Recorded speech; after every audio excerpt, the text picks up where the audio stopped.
I'm Bob Main. I carry a gun because I can't carry a cop. Welcome to another episode of the Handgun World podcast.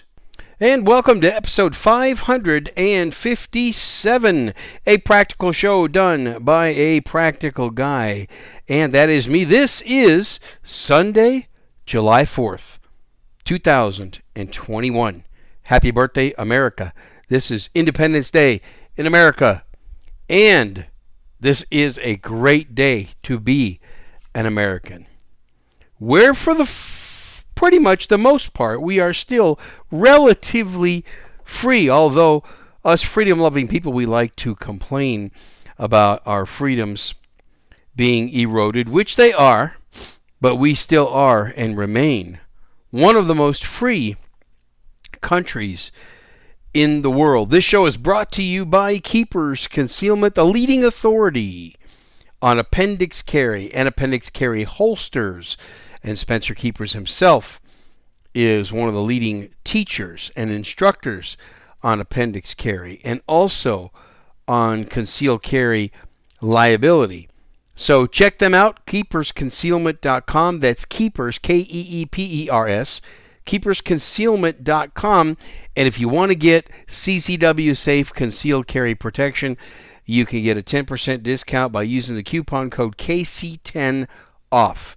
Please make sure you do that, KC10OFF, and that will let them know that you heard about them on this show and through the Keepers Concealment Network, and it helps everybody out that way when you do that. KC10OFF. It'll be in the show notes. Another sponsor is Concealment Solutions. They are makers of also very fantastic holsters, belts. I'm wearing a Concealment Solutions horsehide belt right now. I wore that. That's my concealed carry belt I like to wear when I go to church just because it's uber comfortable. And if somebody should happen to see my belt, it's a good-looking belt. And I even use this thing for business purposes occasionally. On the rare occasion where I have to wear a tucked-in shirt, I use my Concealment Solutions horsehide belt. So check them out, and you get a 10% discount by using the coupon code HandgunWorld. HandgunWorld, 10% discount. So Keepers Concealment, if you want appendix carry and CCW safe, KC10OFF. And Concealment Solutions if you want good outside the waistband, inside the waistband, hybrid. Check them out, concealmentsolutions.com. Handgun World is the 10% discount. All of this will be in the show notes. When in the course of human events it becomes necessary for one people to dissolve the political bonds which have connected them with another, and to assume among the powers of the earth the separate and equal station to which the laws of nature and of nature's God entitle them. A decent respect to the opinions of mankind requires that they should declare the causes which impel them to the separation. We hold these truths to be self-evident, that all men are created equal, that they are endowed by their Creator with certain unalienable rights, that among these are life, liberty, and the pursuit of happiness. That to secure these rights, governments are instituted among men, deriving their just powers from the consent of the governed. That whenever any form of government becomes destructive to these ends, it is the right of the people to alter or to abolish it, and to institute a new government, laying its foundation on such principles and organizing its powers in such form as to them shall seem most likely to affect their safety and happiness.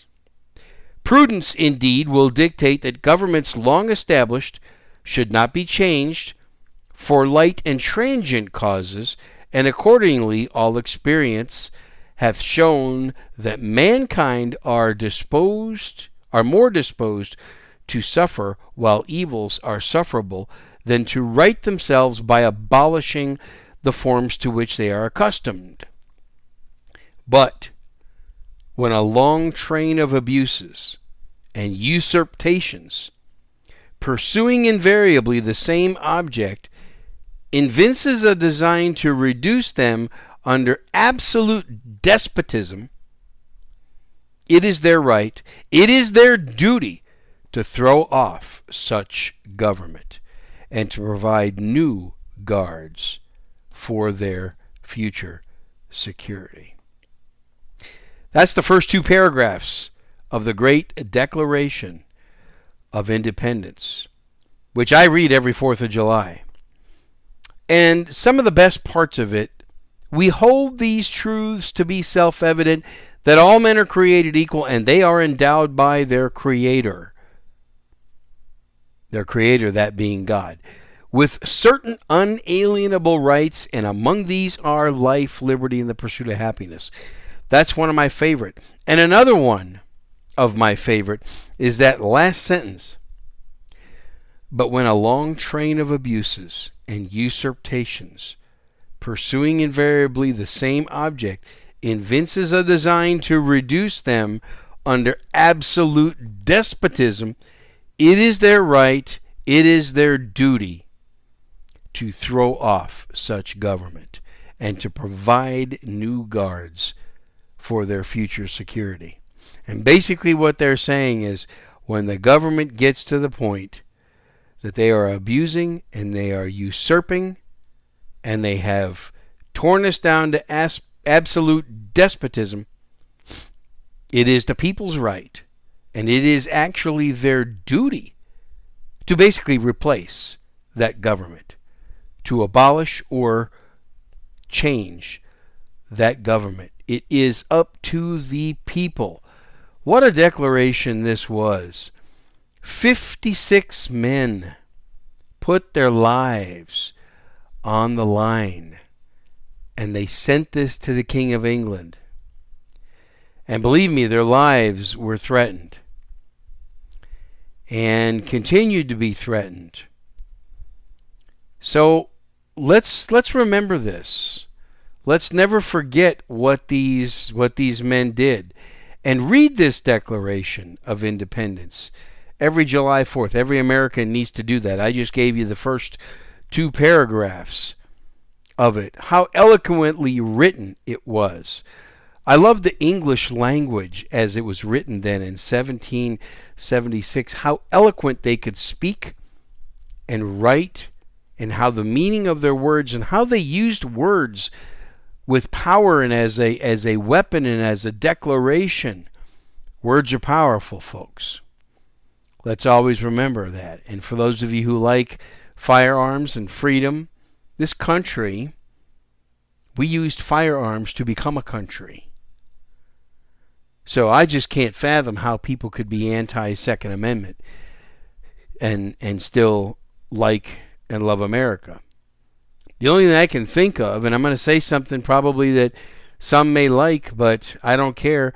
The only thing I can think of is the reason why somebody is anti-Second Amendment is because they're anti-America.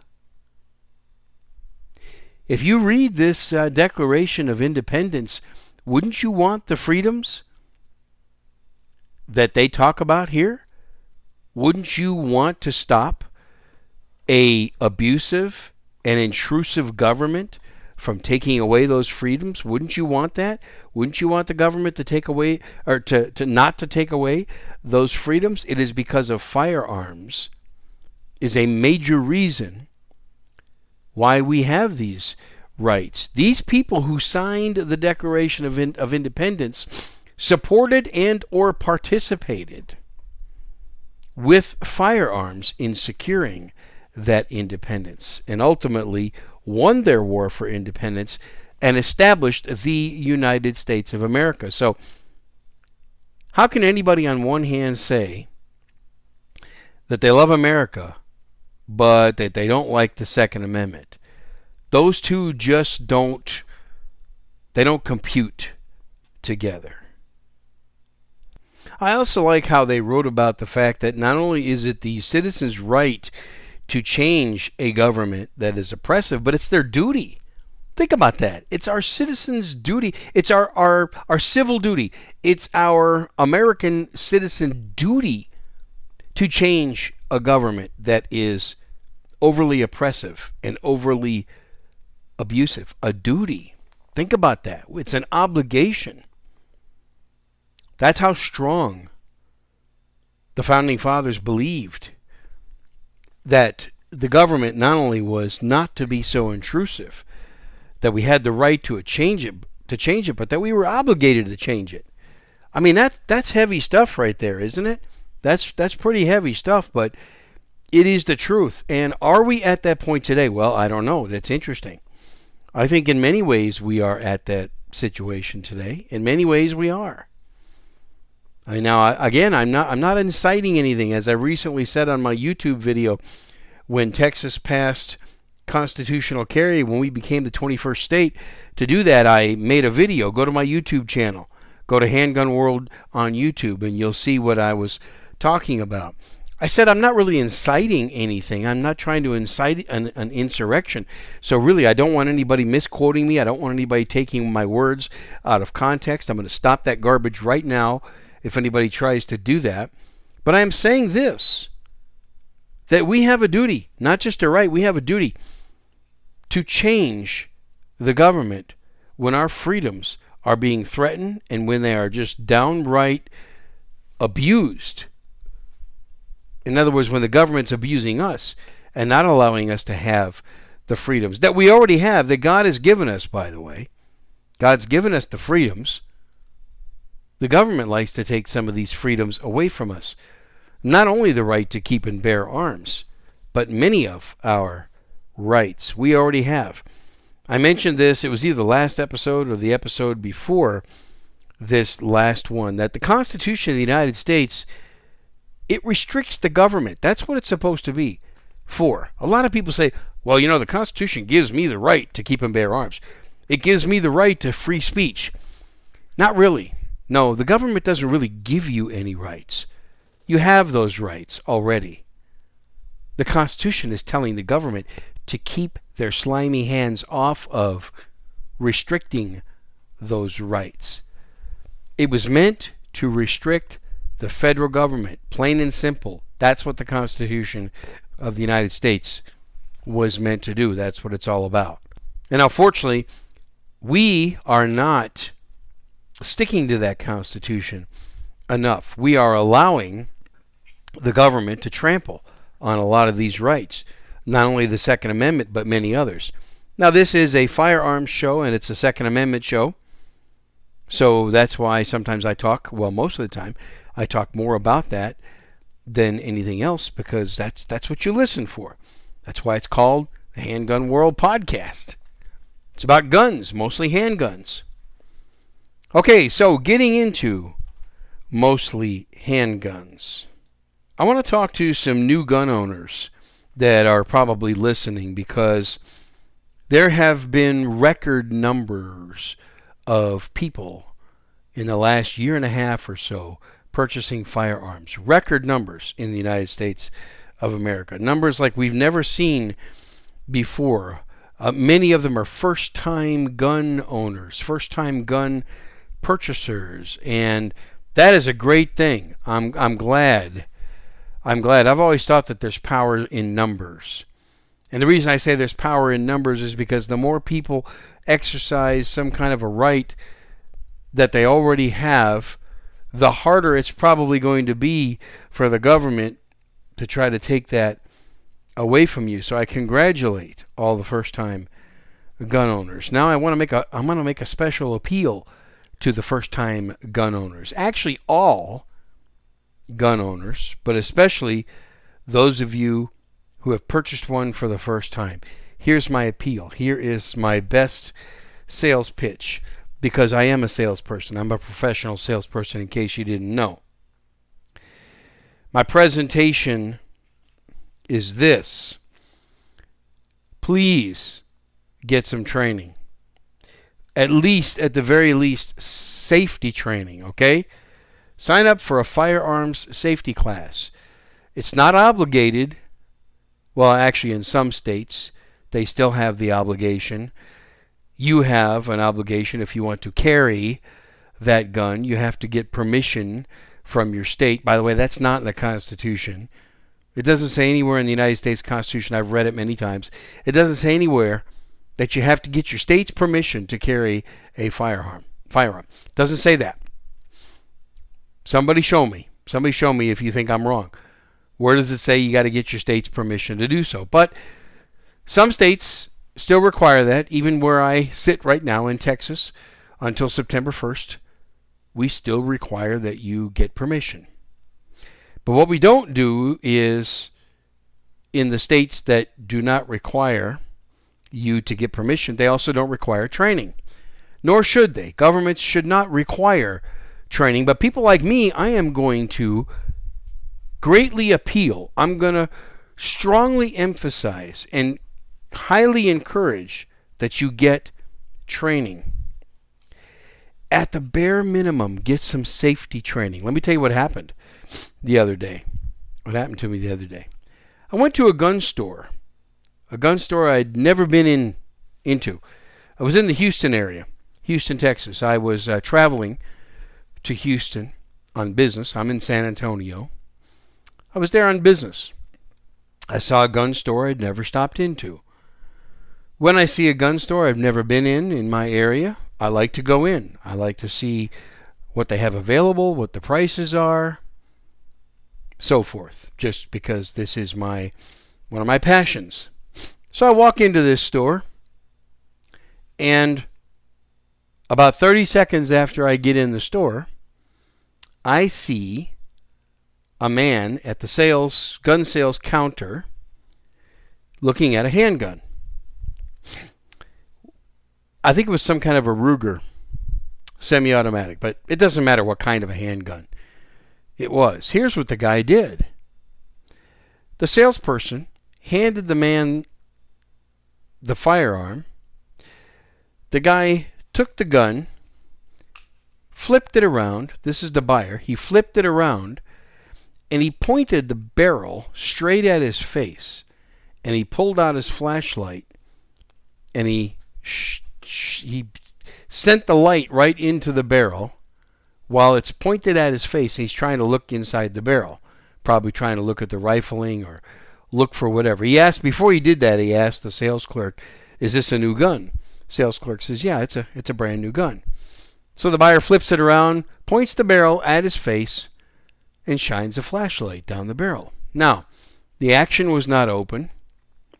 The slide was not locked back, because people have asked me that. I put this post on Facebook. Now, there's many things wrong with this. The first thing wrong with it is the gun salesman should never have handed the buyer a weapon without proving that it was unloaded, okay? I mean, this is the first rule of gun safety. Treat every gun as if it was loaded. Treat it as if it was loaded. The salesperson never did that. And the way he handed the gun to the guy, he had the barrel kind of pointing almost towards the buyer. Not completely towards the buyer, but he should have done this. He should have locked the slide back at the very least, and he should have verified that the pistol was not loaded, and then point the barrel towards the ground and hand the gun to the buyer, grip first, with the gun pointed to the ground, with the barrel pointed to the ground. Action is open. If the action's open, slides locked back, the gun cannot fire. Now, I don't even think that's the ideal way, but I've seen a lot of sales clerks do that, and that's what they, at the very least, should be doing. If the buyer wants to look down the barrel, if I'm the sales guy and I see him flip that thing around and point it towards his face, even with the action open, I am going to say something. The sales clerk didn't say anything. I'm going to say, "Sir, I can't have you do that in this store." I'm going to ask him to give me the gun back, and the best thing to do is field strip the firearm after verifying that it's unloaded. Take the slide and everything off of the pistol. Okay? Then give the slide, field strip the gun, take the recoil spring out, and hand him the barrel. If he wants to look down the barrel, give him the barrel. Just the barrel, not the barrel inside the gun. It's okay to look down the barrel and examine it if you want to do that. But don't give a customer, don't give anybody a gun that you have not verified is unloaded, and don't let them look at unless you've verified that. I mean, it was ridiculous. So the salesperson made a mistake. The buyer certainly. I mean, what's he thinking? Flipping around a gun that he didn't even check was unloaded. What's he doing pointing that at his face? I mean, unbelievable, folks. And this is the thing. This is why you need to get safety training. All right? Accidents happen, and they do happen. And they happen when people like that get careless. Now, if the salesperson doesn't know how to field strip the gun, that's a problem. Salesperson should know how to field strip every gun that they sell in a store, semi-automatic handgun. But at the very least, the salesperson, he or she, should know, how do you lock the slide back? Open the action and check to see if the firearm is unloaded. That they should know how to do. And then hand it to the buyer that way with the action open. The gun can't fire in that situation. Same with a revolver. Open the cylinder. Make sure it's unloaded. Make sure there's no round in the chamber.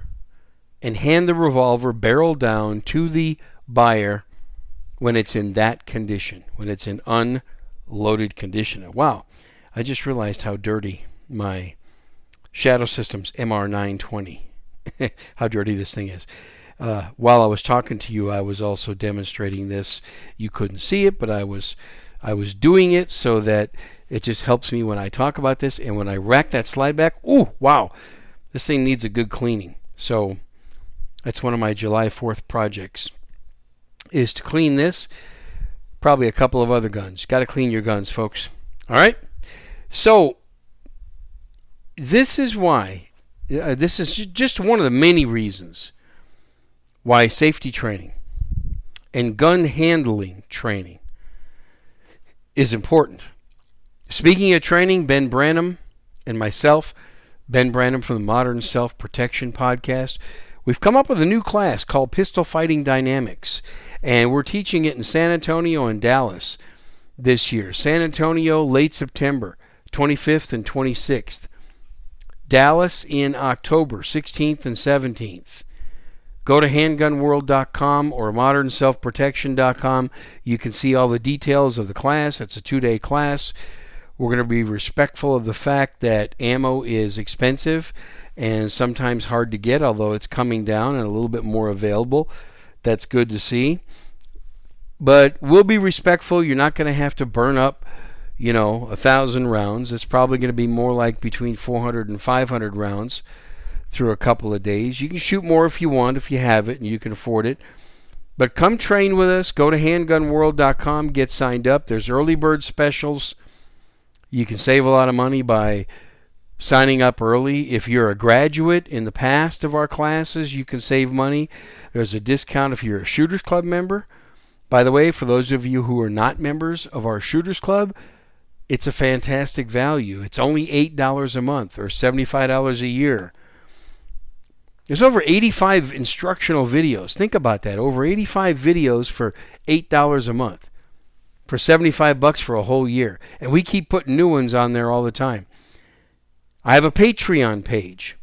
You can support me on Patreon for as little as $3 a month. And I just put up a new video there on a practice drill. So I went to the range and I filmed one of the practice drills that I do. And I put that on my Patreon page. So you can find all this at handgunworld.com. Check it all out. The show notes for this episode and everything. Okay, so now I want to talk a little bit about modern day survivalism. Doing what you can with what you have wherever you are.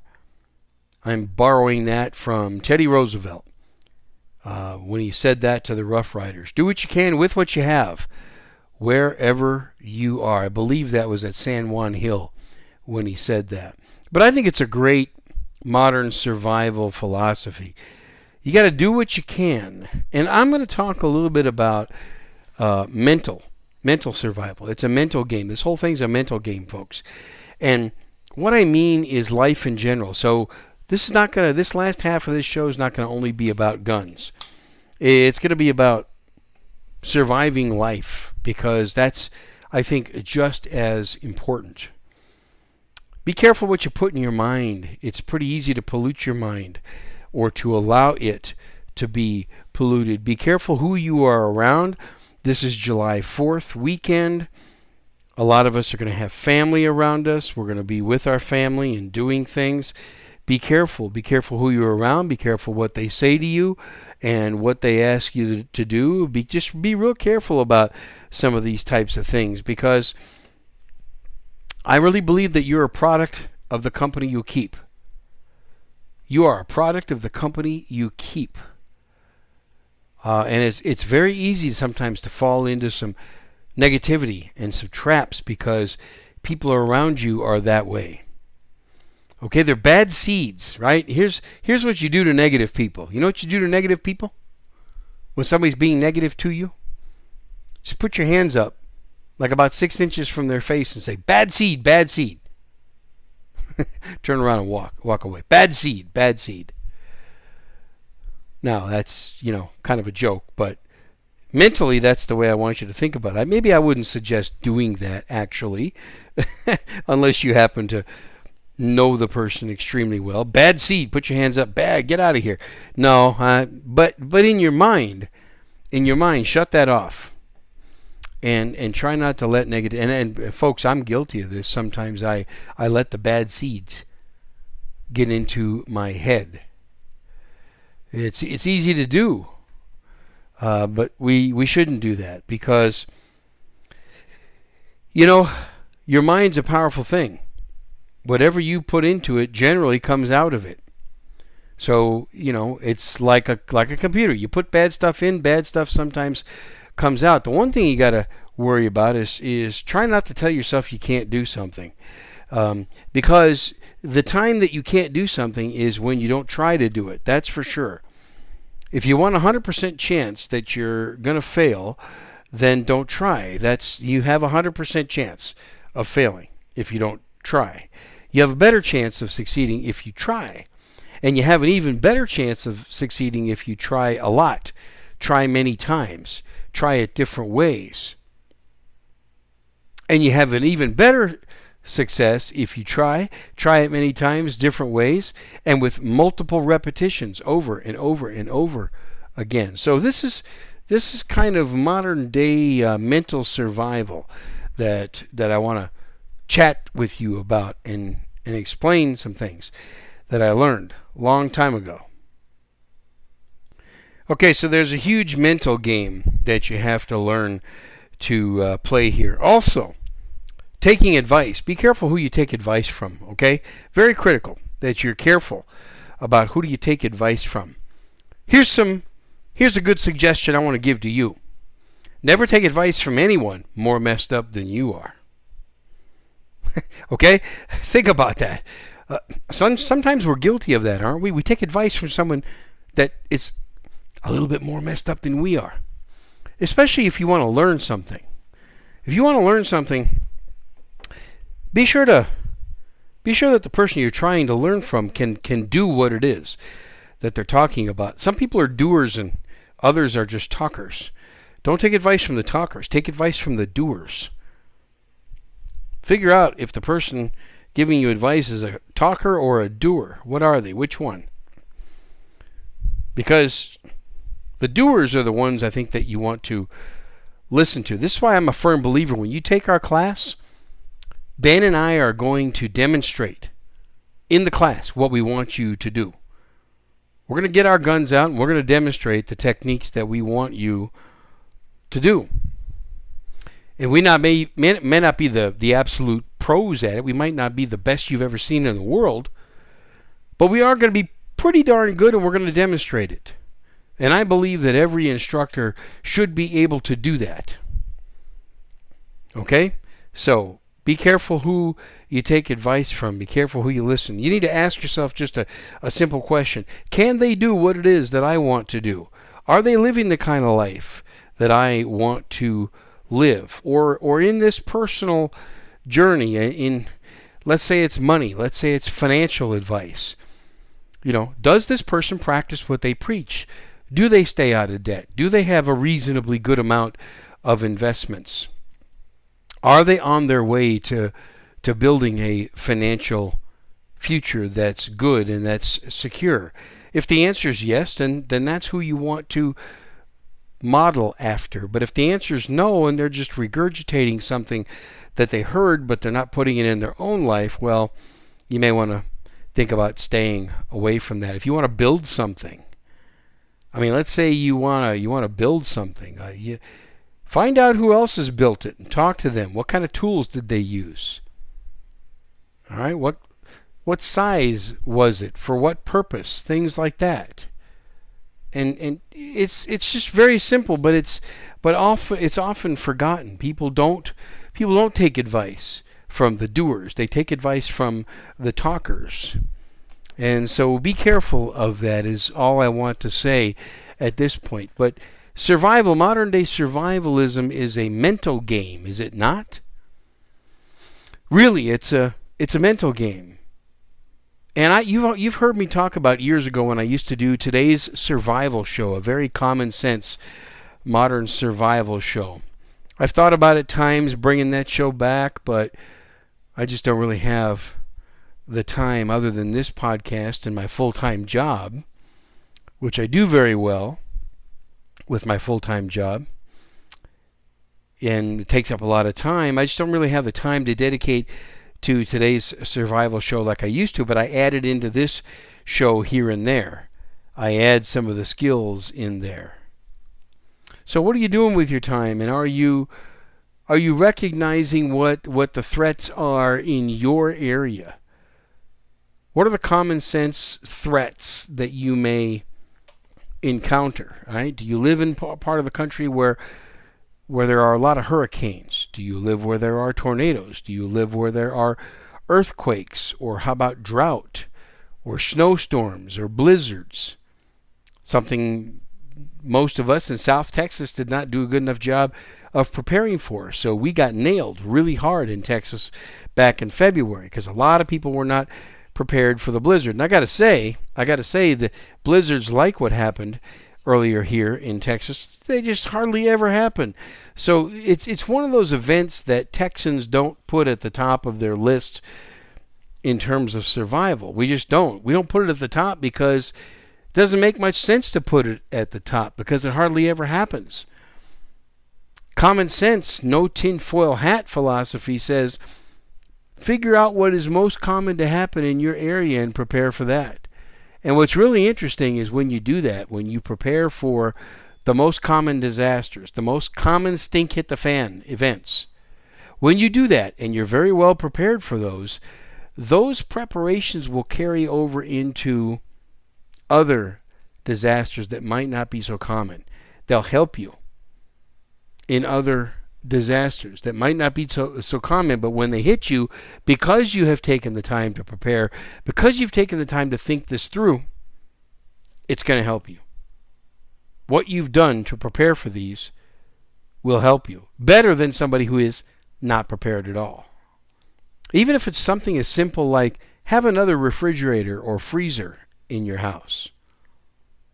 Okay? Now, you might say, well, Bob, what happens if the power goes out? Well, if the power goes out, that's a difficult situation. Hopefully you have a generator, but the power doesn't always go out and doesn't always stay out for a long time. This winter we had some people out for a week or two, so that's where a generator comes in. Very, very important. At my house, we only lost power about 27 hours. Okay? The food in our refrigerator did not spoil in 27 hours. And we also spent a lot of our 27 hours eating things that did not need to be taken out of the refrigerator because we didn't want to open the refrigerator. Because a refrigerator that stays closed, it keeps cool for much longer. So we didn't have any foods perish in the 27 hours that we were without power here.